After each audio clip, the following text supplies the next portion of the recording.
asalaamaaleykum wa rahmatullah xanaa niñ koy tënkee ci wolof moom dina gën a gàtt mais di wax rek ni gannaaw ba ñu nuyoo ñi ñu fi fekk ñëpp nuyu sunu partenaires yi nga xam ne ñu ngi fi di ambassadeur Union européenne bi nekk fii ci réew mi mais aussi ki nga xamante ni mooy ambassadeur Allemagne fii ci réew mi madame Keiko Miwa qui est la directrice des opérations de la Banque mondiale pour le Sénégal ak ñi nga xamante ne ñëpp ñu ngi fi di nuyu directeuru banque yi nga xam ne tamit ñoo ñuy gunge ci li nga xamante ni mooy liggéey bi ñuy def muy directeuru BNDE ak directeuru FONGIS di nuyu nag ki nga xam ni moo ñu woo tey fii ci mbir mi gannaaw ba ñu nuyoo ki nga xamante ni mooy ministre Serigne Gueye Diop madame Marie-Rose Faye directrice générale de l'ADPME léegi dañuy wax rek ni ci li ñu fi dajale dafa nekk daje boo xam ne dafa am solo ci ni ma ko mën a tënkee mu dajeek yéene boo xam ni président de la République Bassirou Diomaye Diakhar Faye am na ko pour autonomiser de manière durable les femmes ndax nekk na mbir moo xam ne ku bëgg développer réew faaw nga jaar ci tant que jigéen ñi tolluwuñu fi ñu war a yegg ce sera difficile dana metti lool pour que ñu mën a développer am réew Sénégal nag toll nañu ci phase de rupture bi ñu bëggoon toll nañu ci phase de transformation systémique ba ñu doon prôné ci vision Sénégal 2050 ñu bëgg ci ay jigéen ñoo xam ne ci ñoom la ñuy jaar pour mën a développer réew mi pour mu nekk nag faaw ñu autonomiser leen pour mu nekk nag faaw ñu def la promotion de li nga xamante ni mooy entrepreneuriat féminin naam jigéen ñi yàgg nañ ci liggéey naam état du Sénégal yàgg na ci liggéey waaye dafa jot tey ñu seetaat mbir mi pour offrir une alternative définitive maanaam xool naka la ñuy def qu'est-ce qui n'a pas marché lan moo waral ba léegi nii jigéen ñi nekk ci situation de vulnérabilité wala de précarité dans certaines zones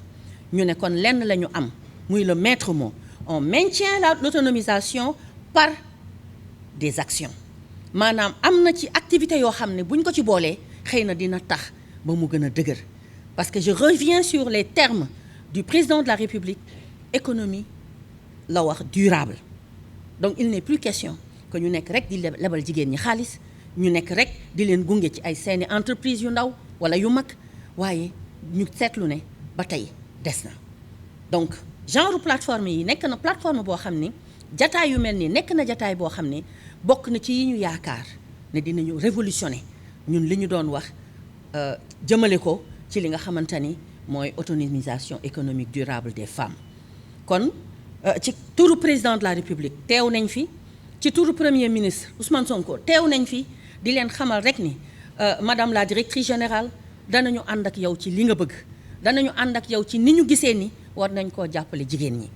wii foo Linguère nekk na expression boo xam ni tey ku nekk ci salle bi rek wax na ak yow c'est une expression qui parle à toutes les femmes pour les valeurs qu'incarnait ces Linguères pour li nga xamante ni jigéen ñi amoon nañ ko taxawaay ci seen leadership mais surtout ci seen capacité managériale jigéen ñi ci biir kër yi mais jigéen ñi ci fépp foo xamante ni nii rek xaar nañ leen fa ci seen liggéey jigéen ñi ci taxawaay bi nga xamante ni am nañ ko ak engagement ci lépp luy développer seen réew bu ñu leen dajalee avec un discours qui va les accompagner mais discours boo xamante ni nii dafay ànd ak beneen xeetu doxalin maanaam jigéen ñëpp ànd doon benn say ne ñun dañoo bëgg changer sunu réew dañoo bëgg participer ci li nga xamante ni mooy développement sunu réew kon nag loolu li ma ci mën a wax rek mooy enfin je pense que le véritable débat est en train de se poser li ñu mën a wax rek mooy nañu xam ne am na ay association organisation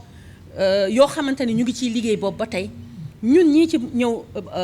juux nañu xool nu ñuy àndee boole suñu doole maa ngi gis ci salle bi ay jigéen ñoo xam ne ay référence lañu ci lépp lu jëm ci développement économique lépp lu jëm ci mbirum entrepreneuriat féminin parce que c'est de grands entrepreneurs mais c'est des leaders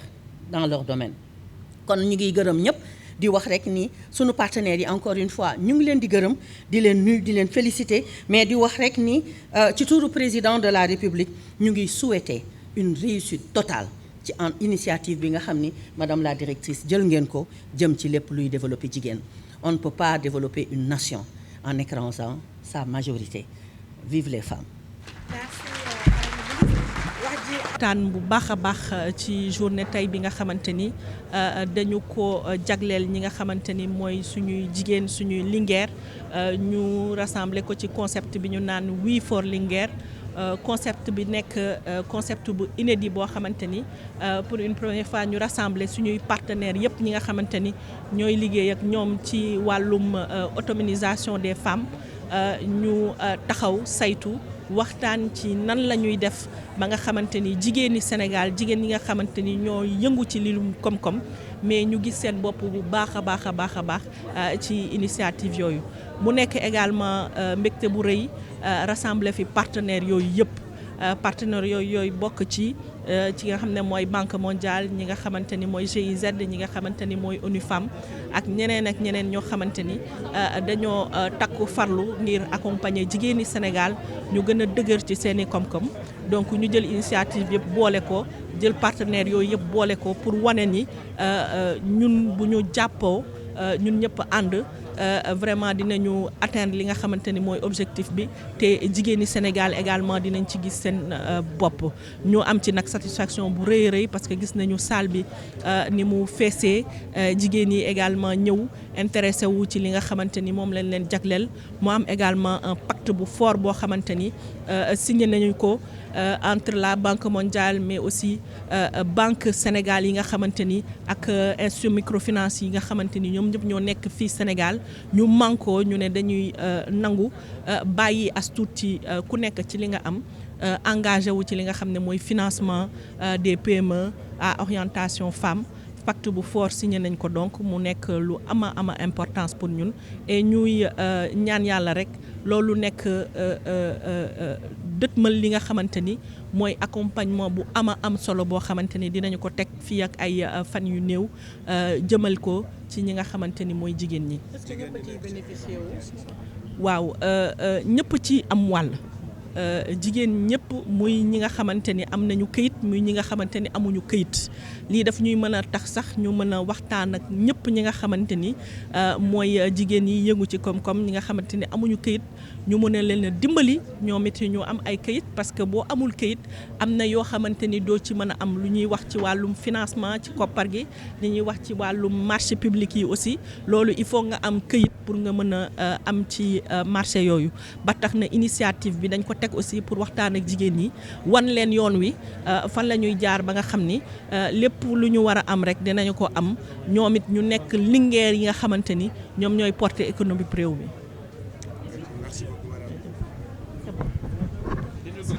Merci beaucoup pour votre question. Ce forum est très important pour donner plus de visibilité de l'initiative dirigée par les ADPME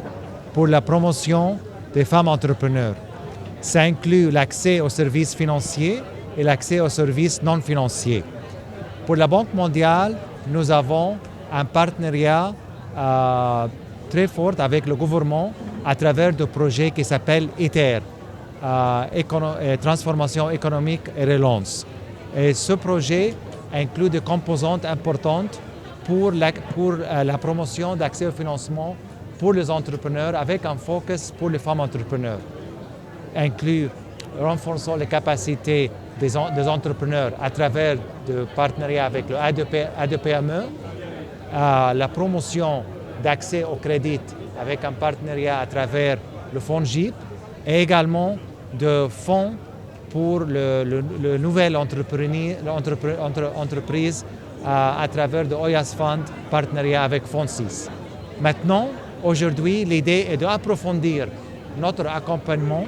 de cet objectif, d'améliorer l'accès au financement pour les femmes entrepreneurs à travers le lancement de Wi-Fi Finance Code ici au Sénégal. Ça, c'est une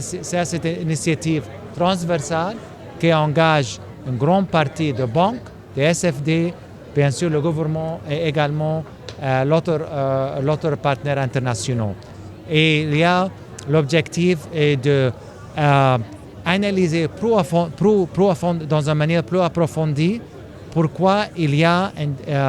reste un peu de contraintes, un défi pour les femmes entrepreneurs d'accès au financement. Et première étape est d'avoir des données ventilées par les sexes pour analyser l'état actuel. Deuxième étape, renforçons les capacités des institutions financières pour le développement et divulgation de produits et services financiers ciblés aux femmes entrepreneurs pour atteindre l'objectif global d'égalité entre le sexe pour l'accès au financement pour les entrepreneurs. Merci beaucoup. Merci. Alors vous savez que l'Union européenne, cela avait été annoncé par la présidente de la Commission européenne en février 2022, soutient beaucoup l'entrepreneuriat et soutient beaucoup les petites et moyennes entreprises. Vous savez que les petites et moyennes entreprises contribuent à la création d'emplois au Sénégal et c'est ça qui nous importe ici aujourd'hui et en particulier l'entrepreneuriat féminin qui contribue à peu près à 1/3 de la croissance économique du pays. C'est la raison pour laquelle il nous paraît très important d'appuyer avec l'équipe Europe, la Team Europe, l'Union européenne et ses États membres, toutes les initiatives qui permettent de favoriser l'autonomisation des femmes. Il faut souligner que cet accompagnement de l'entrepreneuriat au féminin est une des pierres angulaires de la vision Sénégal 2050 avec laquelle nous sommes parfaitement alignés en matière de soutien aux PME. C'est ce dont il s'agit dans cet important forum aujourd'hui. Justement, l'autonomisation des femmes, qu'en pensez-vous par rapport à cet idéal de développement?